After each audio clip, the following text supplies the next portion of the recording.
guys, welcome to another episode slash video on the divine feminine.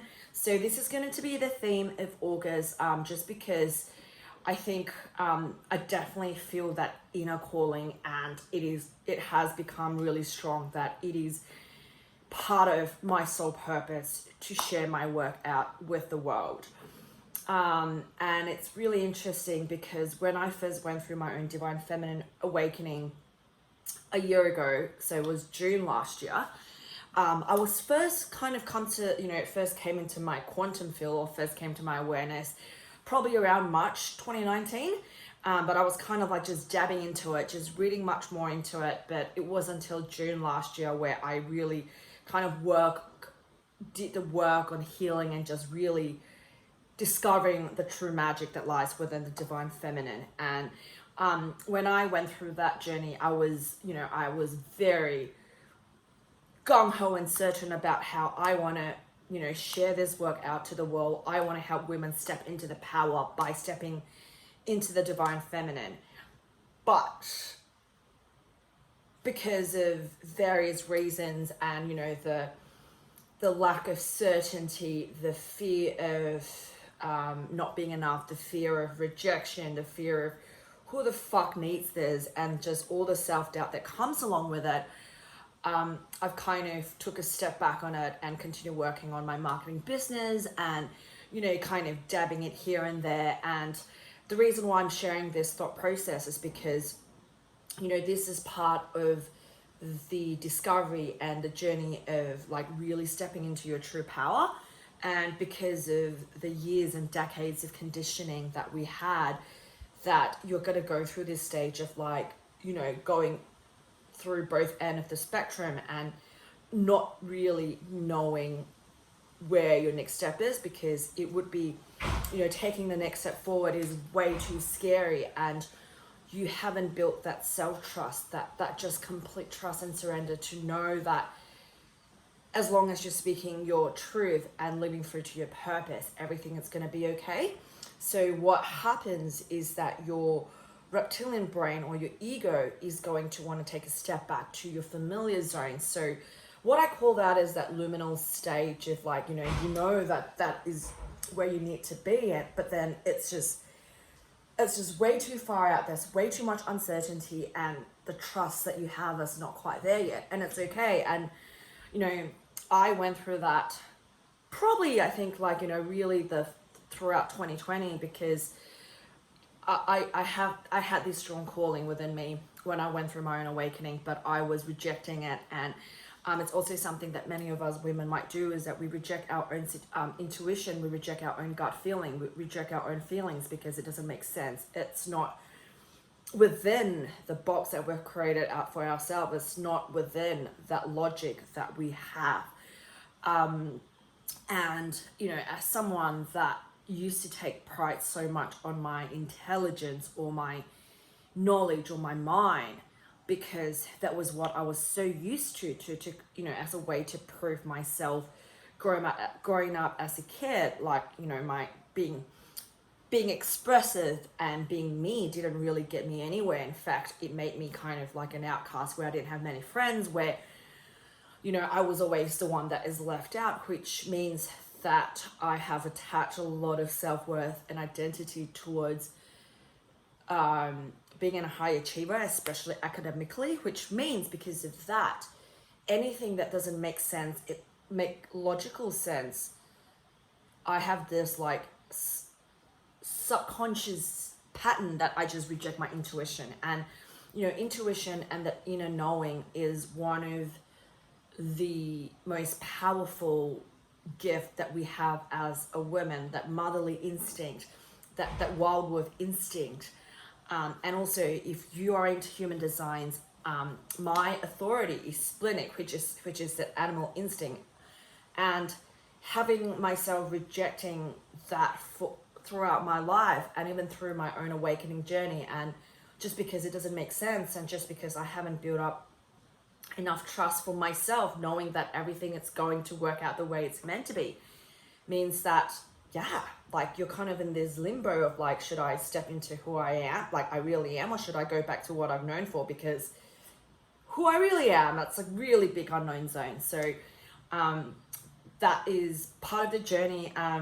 Today's episode really is focusing on why I'm so passionate about this job, this like spreading the movement of untamed that wild wolf within, to really step into the power of the feminine, is because like some of you, like I rejected this for a long time, and very fortunate for me, that I have always been a seeker, and one of my mantra in life is that instead of taking on someone else's opinion on how things should be, I would always aim to experience and try it for myself, and then decide if it is for me or not. And being in Bali and having access to incredible people that I would not have met in my lifetime otherwise, has also really opened the opportunity for me to really dab into different things. And that's why now, I really do feel that I have the responsibility to share it and spread it to the world, to the collective, instead of kind of keeping it to myself, because I don't know if that's the right thing to do, even though deep down, there is a strong voice that says yes. And to also give you kind of a backstory as well, as in the past week and a half, like I have been really going deep into that inner journeying. Haven't really quite done that for a while. And I started with the breath work about 2 weeks ago. And that brought up things that I thought that I have cleared and healed a year ago. And it's all around allowing people into my life in a more intimate like level, and all that jazz. And I went through some past life healing ceremony and more inner journeying, and like different ceremonies to go deep. So I think that I have never felt this grounding moment of like certainty that I've had. So here we are. And before we get started, I want to share this little meditation, or this little I don't know what it's called, but like this little anchor, or this little tip that my higher self, or my spirit guide, has delivered to me over the weekend. As I was doing ecstatic dance. Usually when I go to an ecstatic dance ceremony, I'm really much into flowing, into being in the crowd. But last weekend, I just had this like strong like force for me to ground. So I was literally like just dancing on the ground, on the grass, for the whole time. And one of the things that has really like what has came to me was, if you find yourself going through a block or a stuck that you can't quite get out of your body, or if you feel like there's an energetic block, what I want you to do right now is to to close your eyes, take a couple of deep breaths, focus on your third eye, and just really get grounded and look inwards, and really feel your soul and feel yourself. So take probably 3 deep breaths. So inhale and exhale. So do it 3 times. Inhale and exhale, and inhale and exhale. So next, what I want you to really imagine is that there is going to have 2 opposite forces of energy. One of them is coming up from your third eye, which is a direct energy from the sun, from the cosmos, that is going straight from your crown chakra to your third eye, to your throat, through your heart, through your solar plexus, through your sacral, and through your root chakra. So that is the first force of energy that's coming from the above.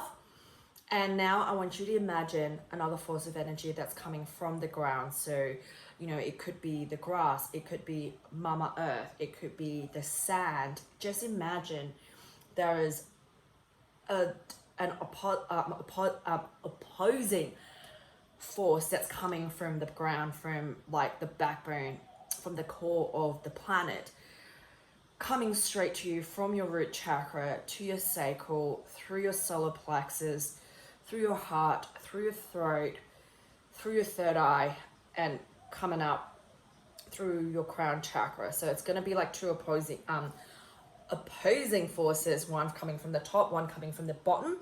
So that's how I see as a duality of life, and it's just clearing through your energy centers.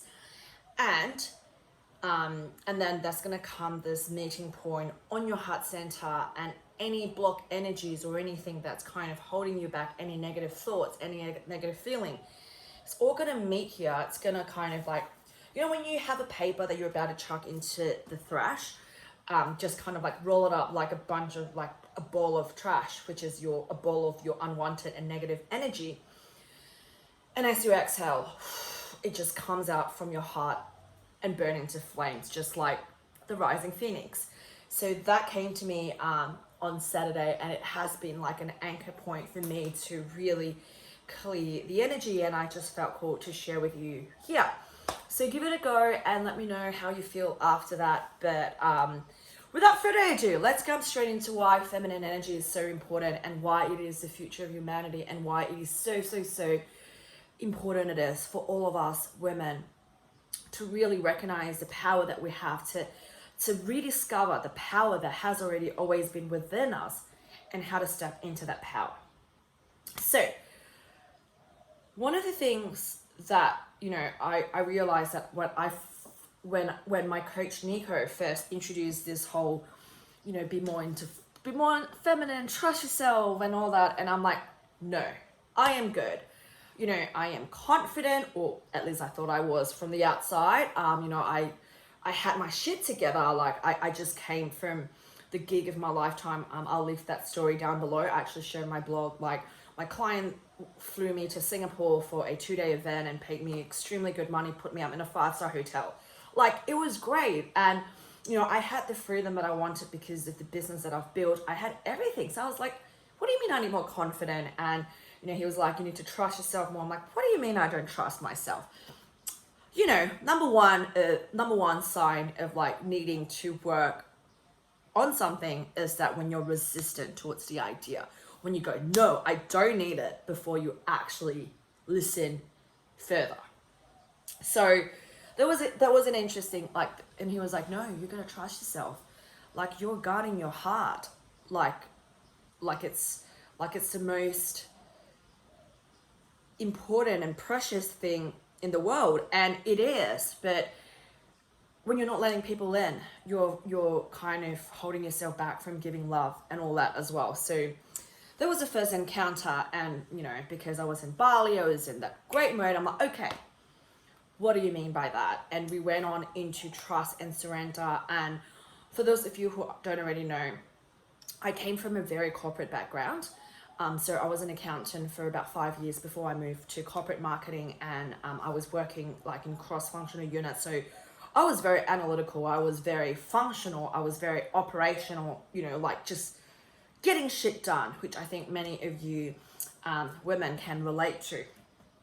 So I think part of the whole corporate culture as well, and you know, I do want to, you know, like all things in life, there's always a good and a bad. And I do really I am really grateful for my corporate experience, because it has put me in a way where I'm able to have high level conversations with successful people. It has given me the structure I need to build a business. So that there are the positive from corporate, but on the downside is that, you know, in corporations, especially when you're in a very male dominated industry, and that was what it was when I was an accountant, is that how many of you have heard of this phrase, is that you need to play the game if you want to be in the game, which means you have to play politics, which means you have to be ruthless, which means you have to, you know, talk like a man, which means you have to act like a man in order to be in the game, to get promoted into the next level, or, you know, to climb up the corporate hierarchy. And on the other hand as well, is that what we were told is that you have to be like assertive, you have to be ruthless, you have to be like cutthroat if you want to earn your place in the boardroom.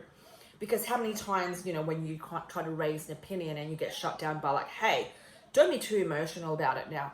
Hey, like, you know, how women has been shut down in different ways throughout their corporate career, which means that instead of actually embracing and sharing your gift to the world, which is nurturing, which is love and compassion, which is understanding, empathy, all of which are traits that are desperately needed in the business world today, in leadership today.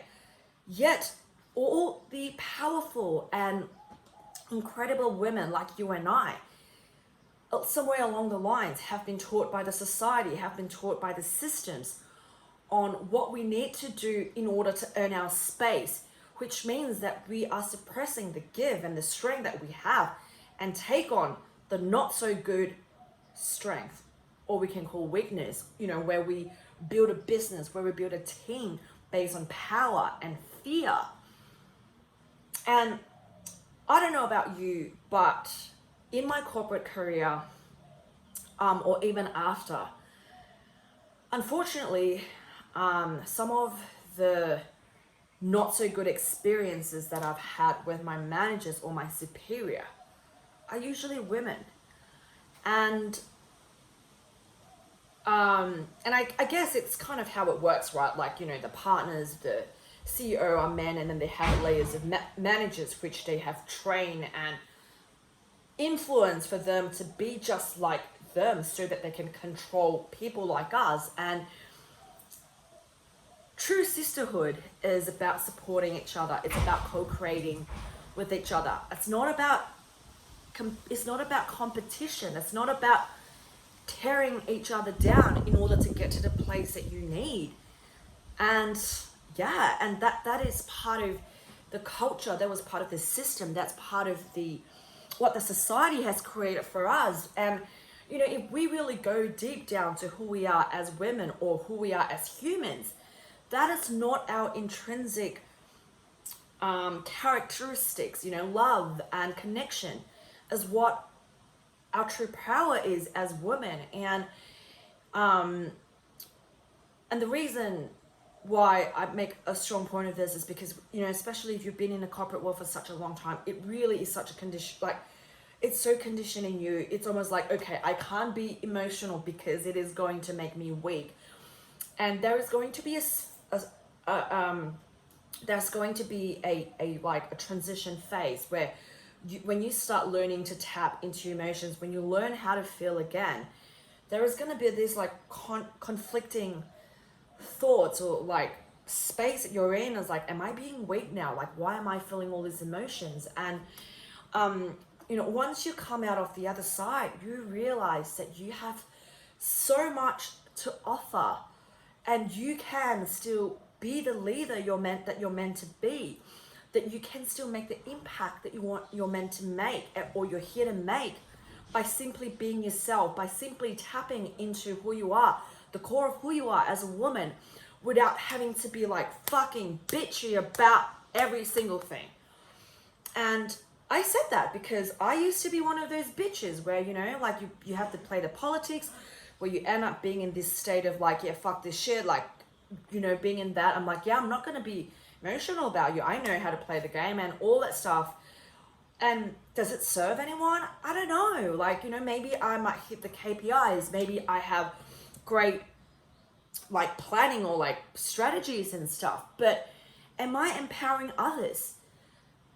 That is the question. And, over time, like, this is why so many of us really dislike our 9-to-5, or why we hated it, because that is not the true nature of us humans. So when you have to go into a space from 9-to-5, just having a beef with people, putting on this mask, having to play the fucking stupid game of being someone that you're not, of course you hate it. And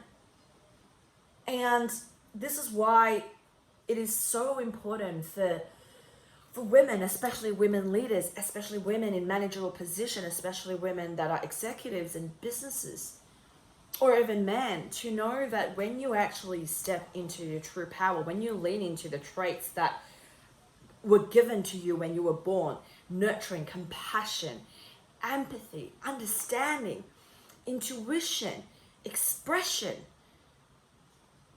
when we actually discover the power that we have, that comes so easy for us, that is natural for us, and actually stepping into that power. Think about how leadership would change, not just in the company that you work with, not just within your team, but collectively. Imagine when a world filled with leaders who are compassionate, who are understanding, who focus on the greater good of the collective as opposed to a power trip between two opposition parties. What would the world be?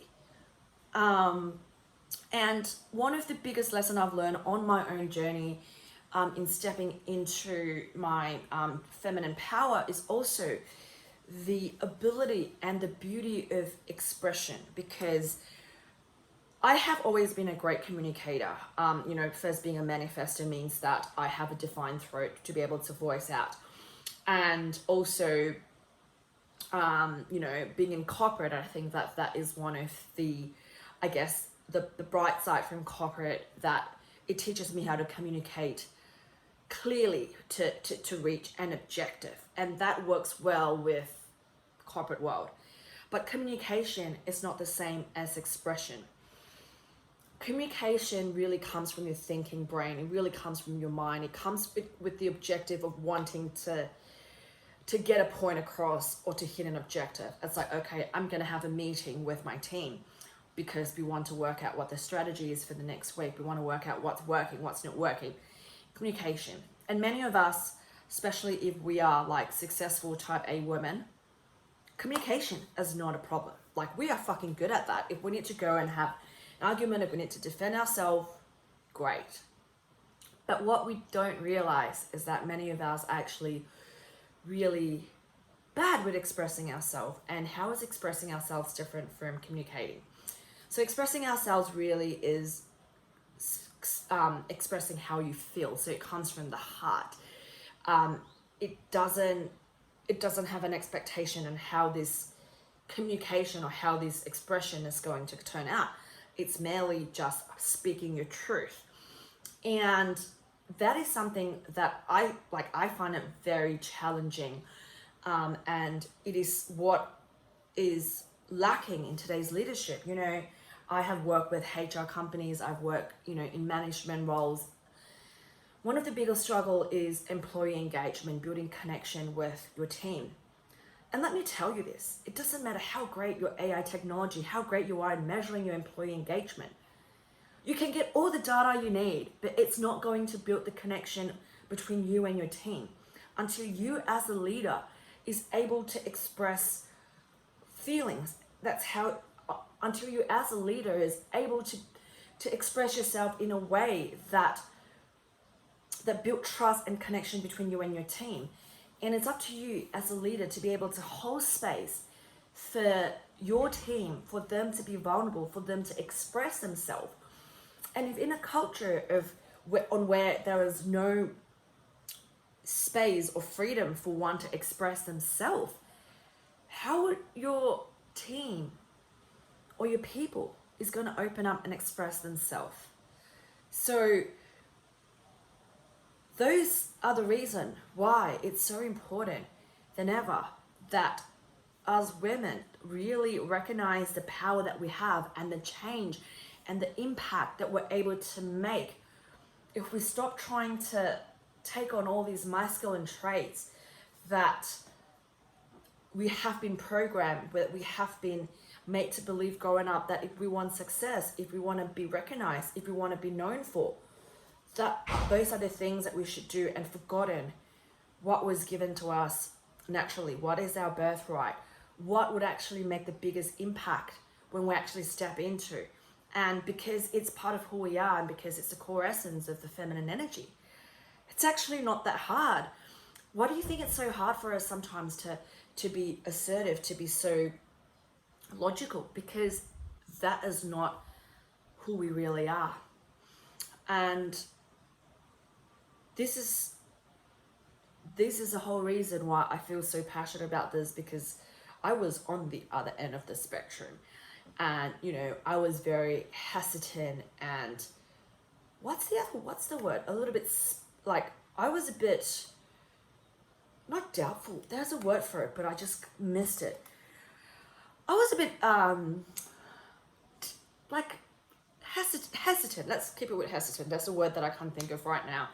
towards this whole divine feminine thing, because it was something that I rejected from a young age. Because when I see a lot of, as a child, like, I wasn't the prettiest girl, so I didn't get that feminine thing that we associate with as a child. That didn't get me anywhere. That didn't get me the love, the belonging, the recognition that I wanted.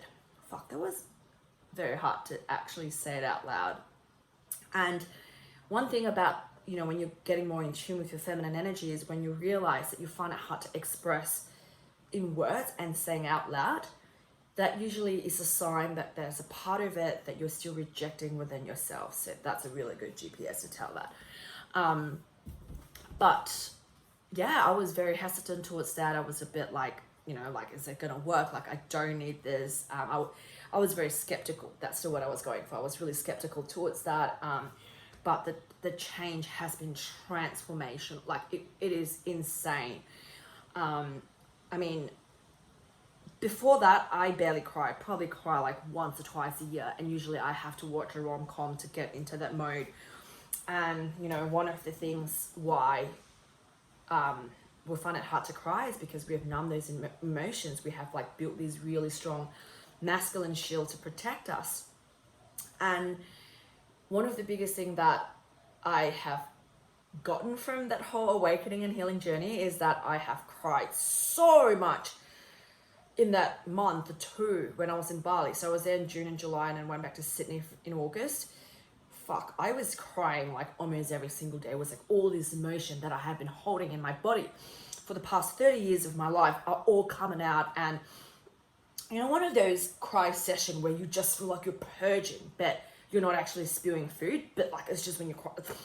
It's one of those, and it's like all the pain, like, that's what they talk about, pain body. It's the ones that are stored in your body.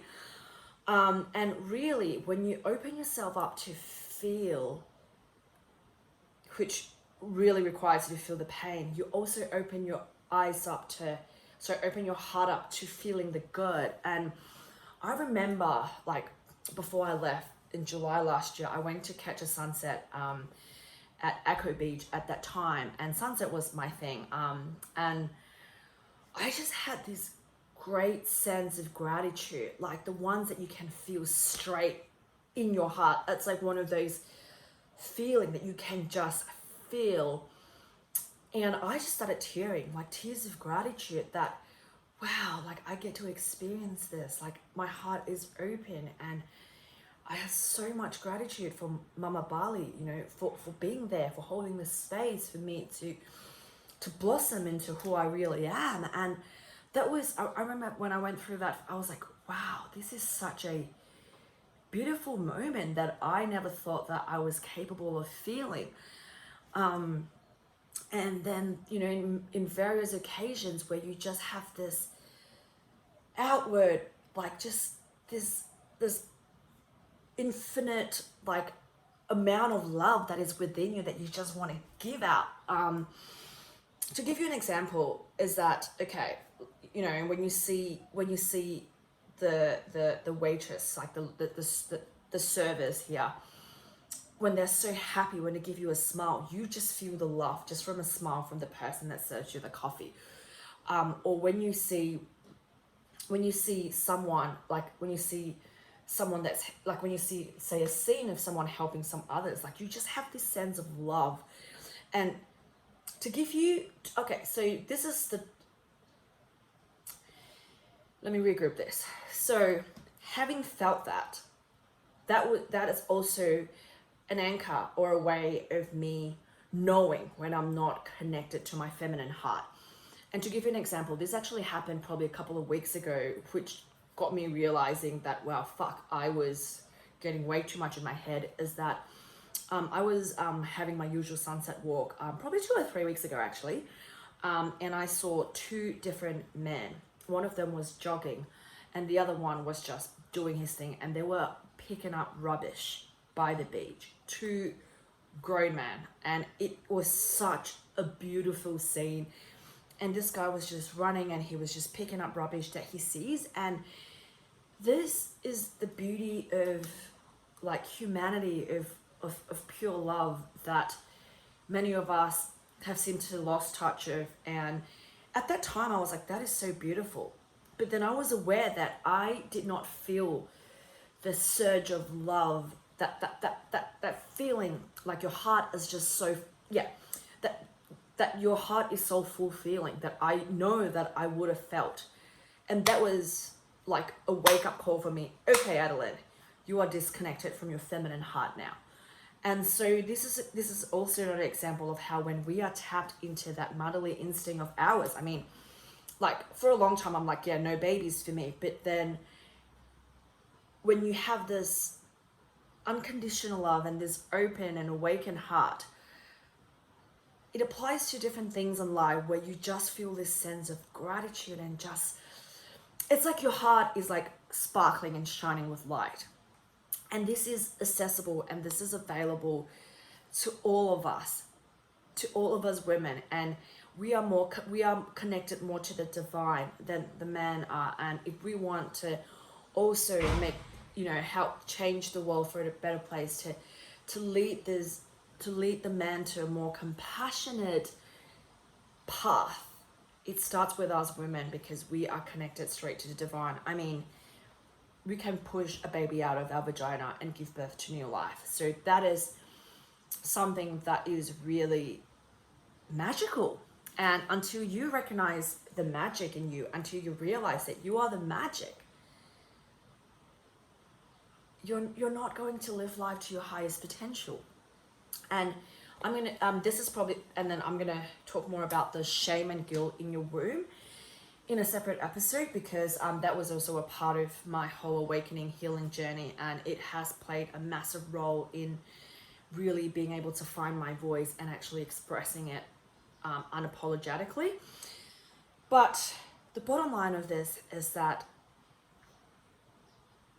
we all have this power within us, and for whatever reason it is that we have shut that out for ages. And I'm grateful that I was guided down the path of healing and awakening, and now it's my time to share it with the world, to really push it out there and to really be a part of the whole divine feminine awakening movement, because that is what the world needs.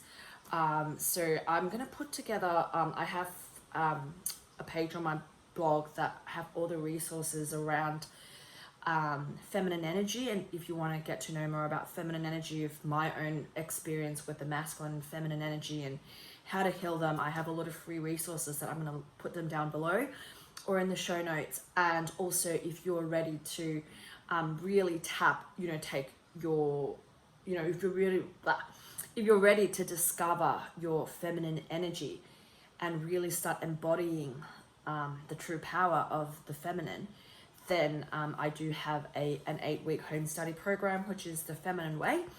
That's where we go a lot more in depth. That is very hard to cover in on a video like that.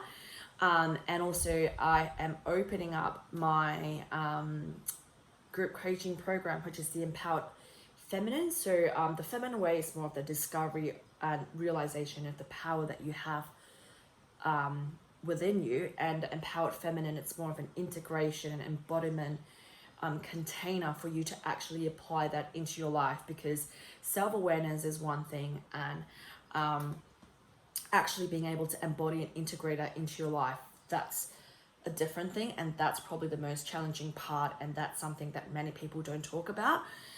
It's like, ayahuasca ceremony is great, but how do you integrate that into your life? How do you continue healing? How do you use that lesson and step into your true power?